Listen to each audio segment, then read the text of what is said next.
lo muntu mina ebengicabanga ukuthi eyakhe ingane akuyona yakhe. Baba angazi nami.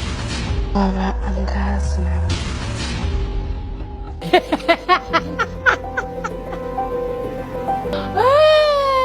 Welcome back to the channel, fam. If you're new here, hit the subscribe button and turn on the notification bell. Set it to all so you don't miss out on anything. Now let's get into this. Uthando Nesithembu season 9 episode 27. Futhi mina bengawo October uSeptember ngizoteta ngawo. Usokuthi wenda esibhedlela kuthiwa ingane right isikhathi sayo sokuthi ibelethwe. Uwephela bengekho right bengesiphuma. Bengeniphumi. We are continuing into this episode, still tackling Sne's issues. When she gave birth, the dates not aligning, and Mama K and Baba K shocked at what they are hearing from Sne. She goes on in her diary to explain that since she gave birth in August, then that means she conceived in December. Iqambile igama lengane.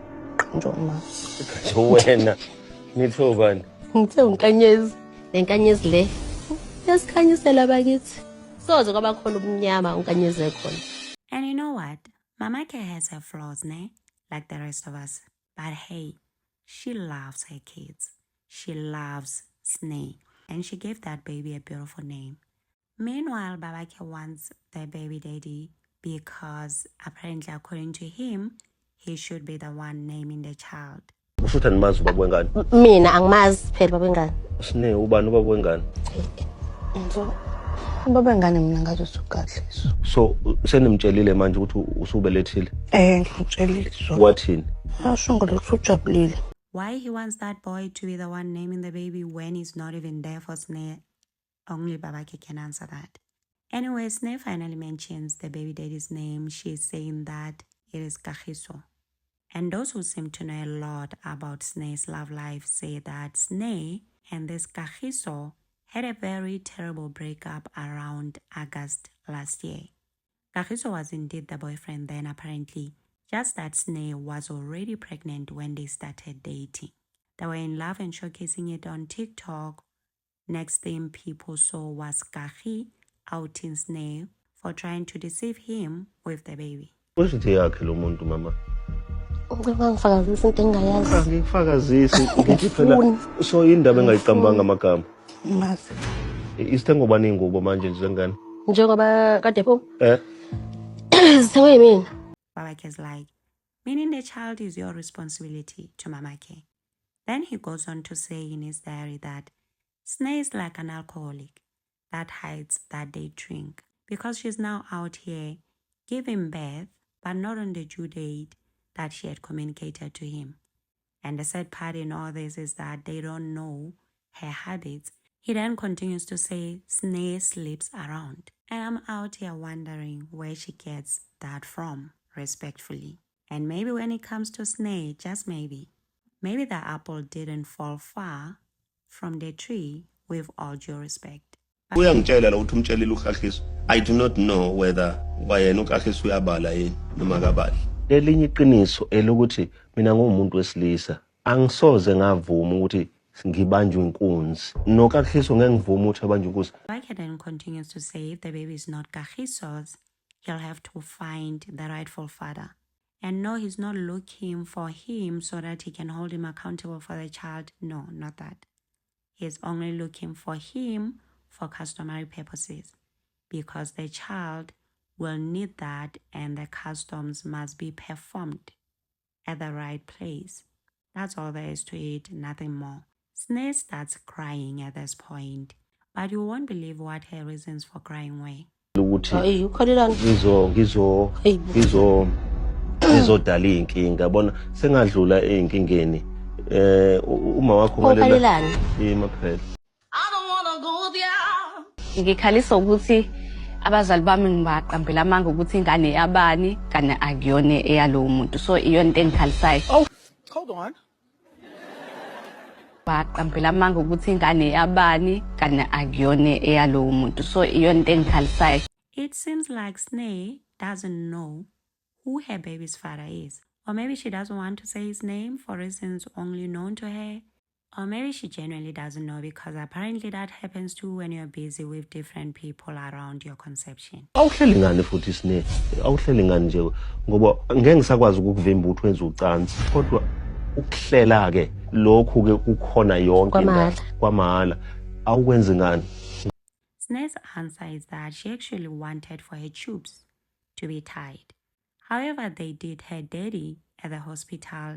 Nurses were busy telling her she's too young, so that's why she didn't go through with the procedure after giving birth.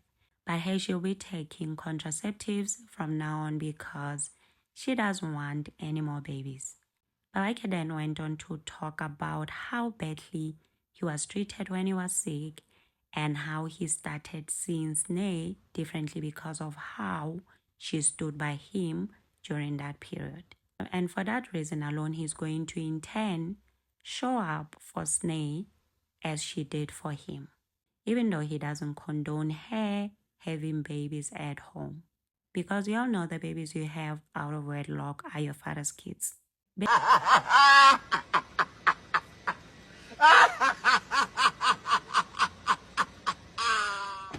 Basically meaning the babies Sne is having are Babake's kids.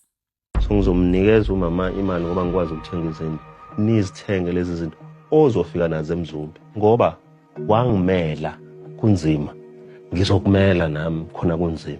Sne is now realizing that being by her father's side when he was sick really helped her a lot, because now instead of him casting her out, the thought of her being there for him has him softening up towards her.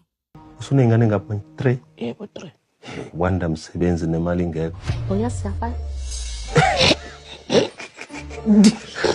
3. Soda. Uyasiyafana. And let me tell you, that comparison that Mamake made me laugh so hard. Mamake is so good towards Sne, to all her kids, really. She seems like such an amazing mom. Unkanyezi. Unkanyezi. Kanyezi akakakuyathe.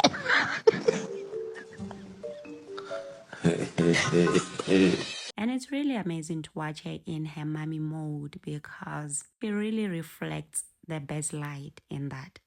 And oh, it's really nice and peaceful kwa Mamake Shem. It's laughs, giggles, jolly moods like umnati. We are cruising nicely. We have no nightmares. It's warm, giving that homely feel, you know? Moving on from that, Babake wants to know the baby's last name. Mamake tells him, don't ask me that, because when I say Mseloko, you won't be happy. You'll end up fighting me. But she broke it to him gently that the baby is Mseloko because at the hospital for the child to be registered, names had to be provided. So she told them she's Nkanyezi Mseloko. Kwenziwe birth certificate bengizothini mina. Usine othi akasazi isibongo sakahliso. Le ngane futhi asazi noma izalo kahliso noma izalo. Yabona nje inkinga enkulu. And what he said here Yabona nje inkinga enkulu. for some reason reminded me of his son Pumelelo when he was mimicking him. Wenza njani ubaba?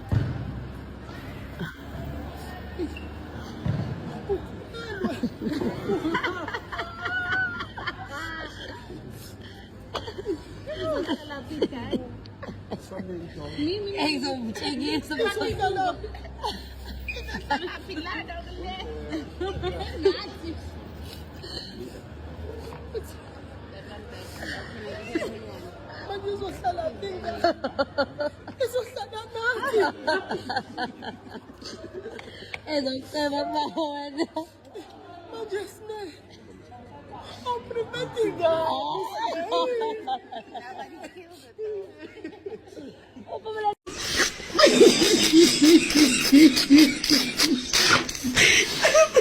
Ingakho-ke babakhe kuNkanyezi Mseleko. Ayikhulumisi lona. Akho sibongo ehamba esipatanisa futhi angasazi ngoba belele ukuthi angasazi umntanami. Manje yiphi enye into beyizoyenzeka?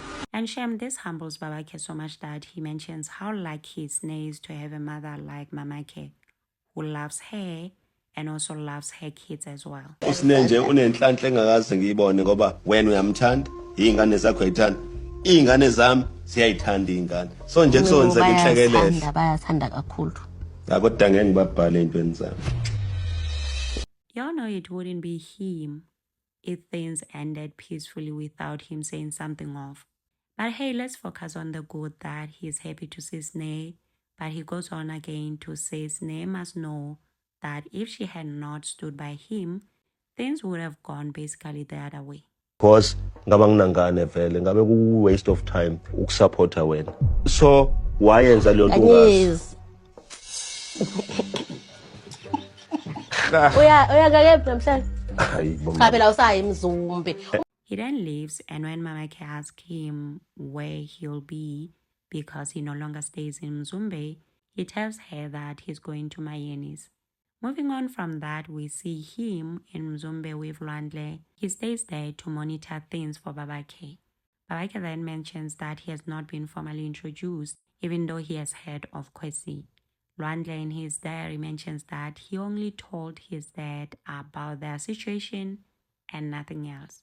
Introductions are made, and then he goes on to ask Lwandle how his stay is. He tells him he's fine, then came this moment. Angisakwazi ukuba nemfihlo nawe ngoba manje sewunomuntu. Hayi akushintshi lokho. Okay. Ngiyajabula makhulu. Futhi khona into ongifihlela zona. No. Indodana yami uLwandle. Hi, Kwesi is way forward. She's out there, she's giving off lack of mannerisms. She doesn't know when to zip it. Babake had to even tell her, this is my son. But still, that didn't help. I respect that. Ngikhulume naye. Manje indaba zokuthi uthi wena khona into azokufihlela zona angiqondi kahle. Sizoba nenguyazana ezobabili. Lwandle in his diary says he'll still have secrets with his dad. Babake continues to thank him for staying there. He also goes on to say that it's a really big mistake for Gokflo's residents to be looked after by Lwandle because it's him that is supposed to be there. Mina engiyobuzwa ukuthi sakunikeza ikhaya uMzumbe, sakunikeza namandla ukuthi ulukhulise, wenze njani? Well, I don't know what he means by that, but he tells Lwandle that what he had asked of him to assist over at Makhumalo's, he no longer wants him to do because Makhumalo is now fighting him. And he's saying all this right in front of the Makoti. He also continues to say he's sure Mamake will be so happy to hear that. Lwandle in his diary opening up says his father brought up that at the wrong time and the wrong place. They will address it properly though. So ke Mthombeni into enkulu bengizokuchecka yabona bese ngigula kakhulu. Wena Makoti kuzofika ngekho. Ufike uzenzele kulomfana wami umphathe kahle lomfana inkosi. Naye mina ngiphathele. Hayi uyozikhulumela wena noma ukhulunyelwe abantu bakini. Babake tells Kwesi they would have gone to her home, but out of respect for Mamake, they will have to wait for the DNA results. Thule ngana kithi. Hayi ngithi silinde DNA. Hayi ungishayisa ngovalo Lwandle ungishayisa ngovalo kusho ukuthi so maseke sathola iDNA sizobe sesiyakhona ke ekhaya. However, him saying all this to Kwesi has Lwandle feeling like he's doing things, he's pushing for things too fast. In his diary, he said he's amazed at how fast his father likes to rush into making decisions. Back to Kwesi himself inquires about the baby's sex, and his reaction here reminded me of when Makwela told him about their pregnancy. Nebesho bathi umfana. Bathini? Umfana. Yey! Wasebenza umfana ukube bengikwazi ukugiya bengizogiya. He says he's happy because his son will carry on the Msalko name. He thanks Lwandle once again for being there. That too makes him happy because it enables him to stay freely wherever he's staying, knowing that Flo's home is well looked after. As he's leaving, he tells Kwesi not to love Lwandle too much, that she should remain reserved in how she loves him. Oh, hamba naye? Hayi lotho. Oh, okay. Anginankinga phela uma uhamba naye. Oza Makoti uLwandle ufuna ukuhamba nawe.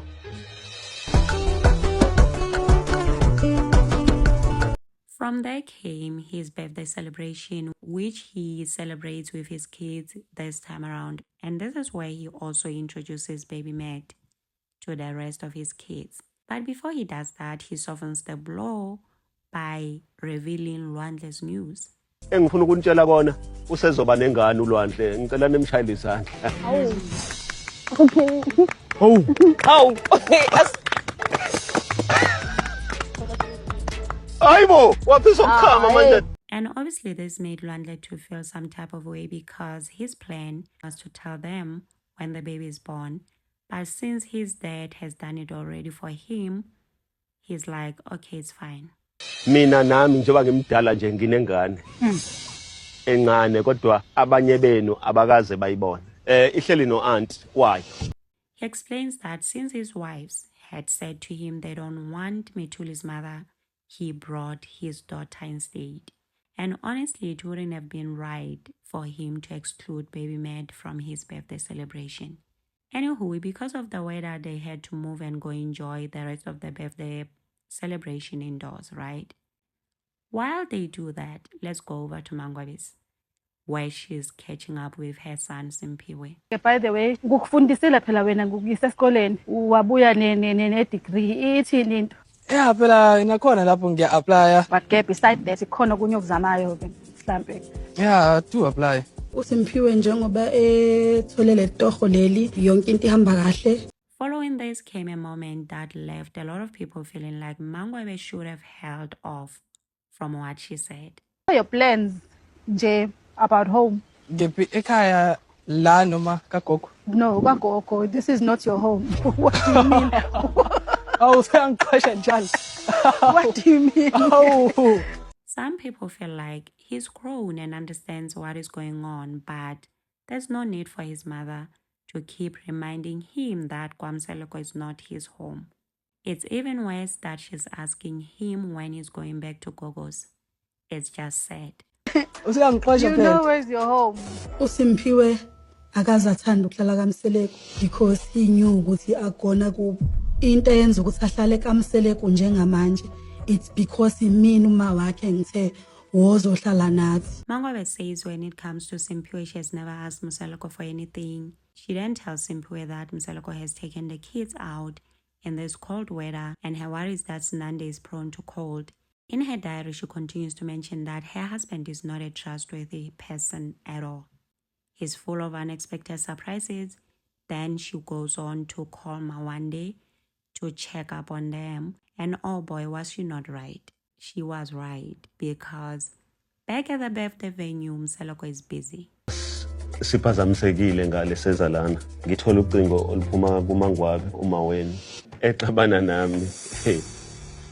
Ngoba besho usetshele ukuthi njengoba nginibizile njena ngifuna ukintroduce ingane yami. Miss Feisty Mawande, with her young attitude in her diary, says she can see this is directed at her.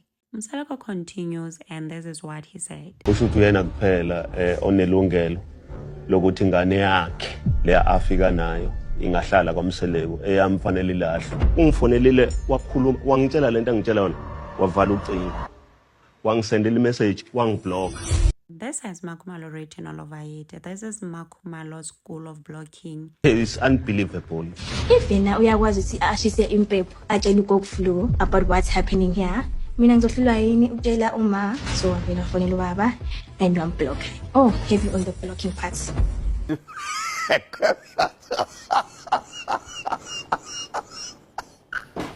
And Mangwabe is her first graduate, okay?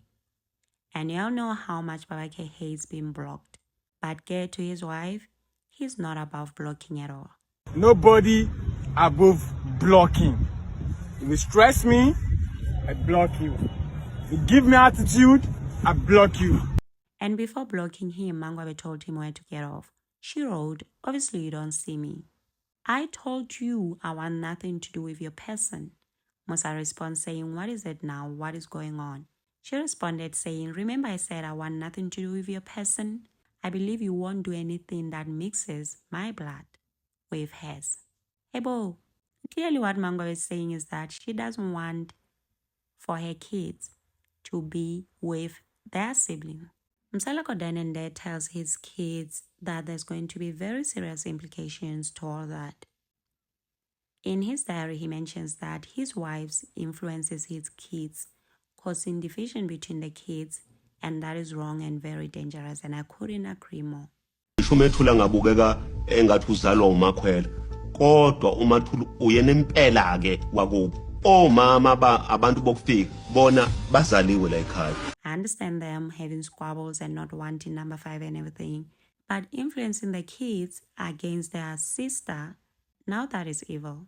He orders Abongwe to bring in baby Matt, which she did gladly, and also mentioned that she's happy to do that because she knows the baby. Meanwhile, Babake puts on his crown that I found funny and receives presents from Mpumelelo, a jacket and shoes. He's happy about that. He's saying that Mpumelelo is leading by example to his younger siblings of what should be done for their parents. Lengane lena ngiyayizala udade wenu. Hello. Igama layo uMethuli. Umemimi akalifuni leligama uMethuli. Akalifuni leligama uMethuli. And judging by Mpilo and Mawande's reaction, they too do not like the name. It's not only Owami who doesn't like it. Ngoba manje buka kumanje ngithola ucingo lokuthi ngineyinkinga ezinzima. So ngayiqamba lengane ngathi uMethuli. Mawande in her diary expresses exactly how she feels about the name Methuli. Kuwo wonke amagama akhona bawethu. In the name of Jesus akhona. uMethuli anenkinga zakamseleki noma inkinga zakuphi? Hayi. Bengamqamba nangothuli nje. Babake looks over to Mpilo, wanting her to be the first one to hold the baby. She declines, blaming flu, obviously leaving Babake ahead. Mpilo ngikale ngawo uginike wena usisi wakho. Baba bengikhwehlela. Oh, okay. Manje ikubona nami sekuzangaqhela manje nginesimo. Okay. He says Mpilo did not have a cold when they came in. What happened was she spoke on the phone with Makhumalo, hence her reaction. Manje na usefanele mina ngamukele ukuthi unomkhuhlane. According to Mpilo, she's not acting up. She's indeed not well, and she's very prone to cold, she says. I feel like, yeah, she maybe is sick and everything, but she used that flu as an excuse to not hold the baby. Babake says he wonders what Mpilo thinks he feels, that he too can say, you know what, I've decided that because of what you did, we won't move forward. With her ceremony, I'm assuming. Lo muntu wakunikeza instruction wathi ungamamukela uMethuli.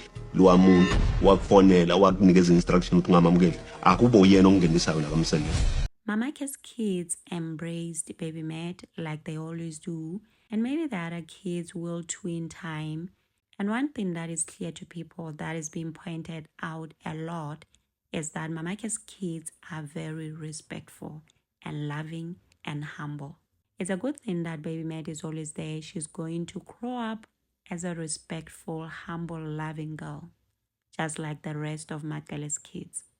They can say whatever they want, someone said, about Makele, but she is a wife. She's a true wife. Hers is the only house with respect.